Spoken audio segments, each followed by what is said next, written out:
Senator Bruno, thanks very much for taking the time to talk about your experiences and memories of September 11th. Where were you that day, and what were you doing at the time when you first heard? I was at home, and I was getting ready to go into the office there at the Senate.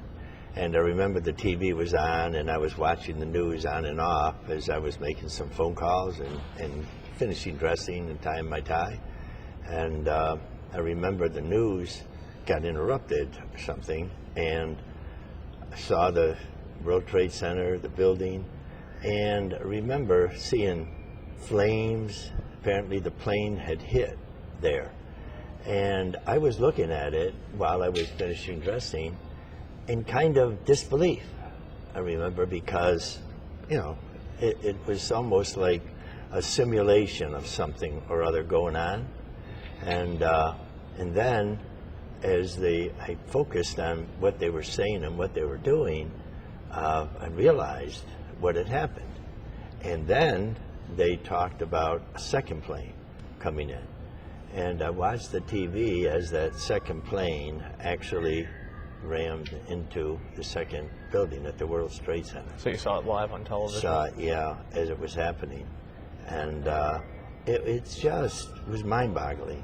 I mean, it was like you're stunned, not dealing in reality almost. And then the news kept unfolding that there was a plane in Pennsylvania, that the Pentagon was kind of under siege, and you know, it was, I remember being kind of almost bewildered as to kind of what did all of this mean. But the good news for New Yorkers and for all Americans is that people rallied very, very quickly.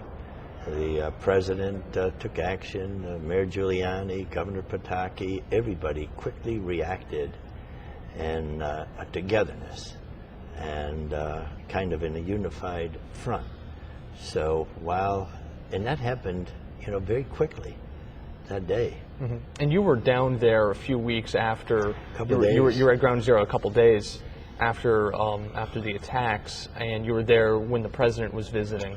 What was your reaction to seeing the rubble, and to also seeing all the firefighters and emergency response folks in action down there? Yeah, the buildings and the debris, it was kind of almost like horrific, you know, it was horrifying to see that mass of destruction.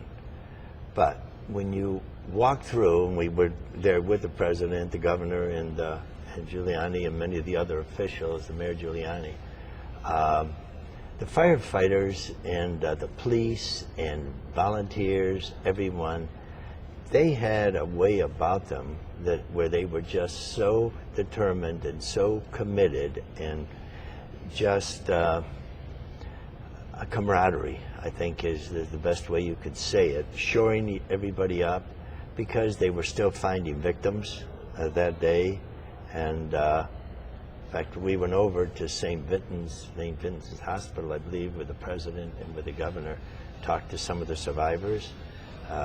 One woman I remember, I believe she had a heart attack coming down the stairs, and was talking about having a cup of coffee in her hand as she escaped, and still had it by the stand next to her there, the cup.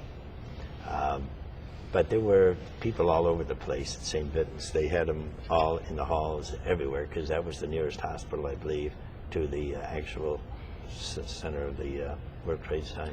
A lot's been made about the nation's response, and New York City and their response in the immediate aftermath. But what about the state government's response? What sort of mobilization was done on the state's part, and what role did you play, and did the Senate play in making all that possible? That day, as I recollect, we closed the Senate and asked people to go home, because there were, as time went on, the fear of other threats and other potential terrorist activities. And the news was apparently that one plane had flown right over the Capitol in Albany. Right down the Hudson River. Right down the Hudson. And so I sent everyone home, from the Senate. We kept people operating, answering the phones and things, the operators and that kind of thing. And I remember we called a special session. The governor called a special session, and the Assembly was in, and the Senate was in, and the governor, and I spoke, and Shelley, the Speaker, spoke, and the governor spoke. And that was, I think, the following Tuesday or Wednesday, maybe. I lose track of the days, but it was shortly after the event. And the one thing that just was throughout everybody in all of their actions and their minds and what they said was unity, togetherness, support. All the bickering that normally would go on, you know, between legislators and the executive and all, everything disappeared. It was just one unified group wanting to react and do the best things to help the families, the victims, and deliver a message for all New Yorkers and the people here in the United States, that we were unified, that we're standing, and that we were determined, and that we were moving forward, and that we weren't going to let this terrorist act by some demented people who are trying to impose their will on free Americans, and New Yorkers especially, that they weren't going to in any way call this a victory. I want to come back to that theme of political unity, especially given our own political atmosphere right now, but you mentioned the governor. At the time, following year, there was going to be an election in 2002. Our current governor was running then, and he made a comment that a lot of people criticized him for, which was the holding the coat, holding Rudy Giuliani's coat. And obviously, I think Andrew Cuomo's taken that back and recognized how much of a mistake that was. But watching George Pataki in action, did you ever get a sense that he was holding Giuliani's proverbial coat? Not for a second, and nor would the mayor have that feeling. The governor was deferential. Mayor Giuliani was right there. He was the first official on site because he was nearby by coincidence. And he's a take charge kind of guy. But the governor partnered with him, he with the governor, and that's what I saw.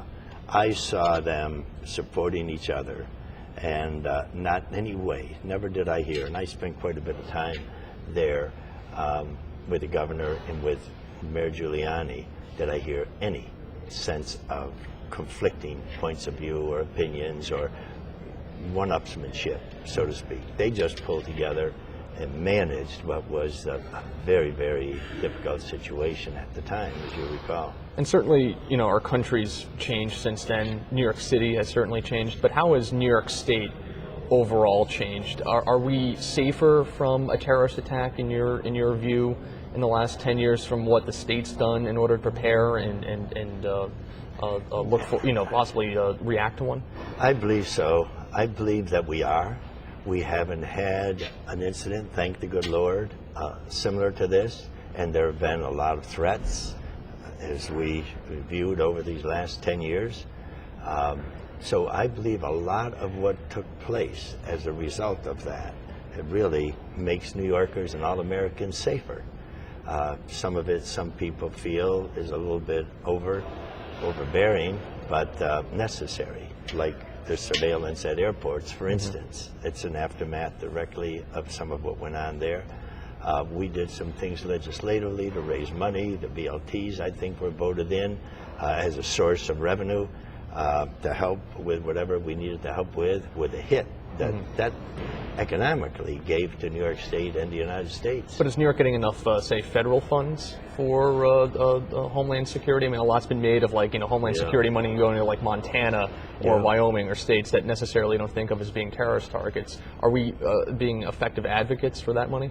Well, I'm not going to second guess the people that are there. I know that Governor Cuomo and Senators Schumer and Gillibrand are certainly great advocates and very well spoken and have tremendous relationships there in Washington with the president and with others. So I would want to believe that they're doing everything and anything that can be done to make sure that New York gets their fair share of the support that they need and that they deserve. And just lastly, back to the political unity issue, you know, a lot's been made in the last 10 years or so of how polarized this country's become. You're a Republican, but you've taken some issues that kind of fall out of the Republican mainstream. Yeah. It doesn't seem like you get many people in office in either party who can seem to borrow and mix and match different views. I mean, what happened to the political discourse in the country, and just what happened to the two parties? Why are they so far apart?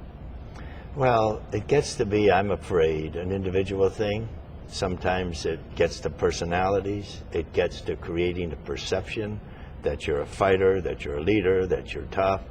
And what I learned in my life, and I spent 32 years in office, 13 and a half years as leader of the Senate, that you're always better approaching things kind of softly rather than with a hammer or a sword, and just trying to reconcile whatever differences exist. And I saw a lot of that here with the governor, with Senator Skelos, and Assemblyman, the Speaker Silver, in getting a budget done. Very, very difficult budget, on time, in fact, early. So that's the kind of thing I'm talking about, Nick. And we need more of that at the federal level. We need more of what happened here in New York State at the federal level, because I devoted most of my adult life to being in government and in public service. And I'm proud of that service. And it bothers me greatly when I see the polarization that exists, whether the president can speak on a certain day. It seems to me that the message that we should be reminded of 10 years after what happened there at the World Trade Center is that people are the most important. The relationships are the most important. The quality of life is what's most important, not one-upsmanship, whether it's in politics or in any other phase of our lives. Okay, Senator Joe Bruno, thanks very much for spending your time today and sharing your views. And it's great to be with you, Nick.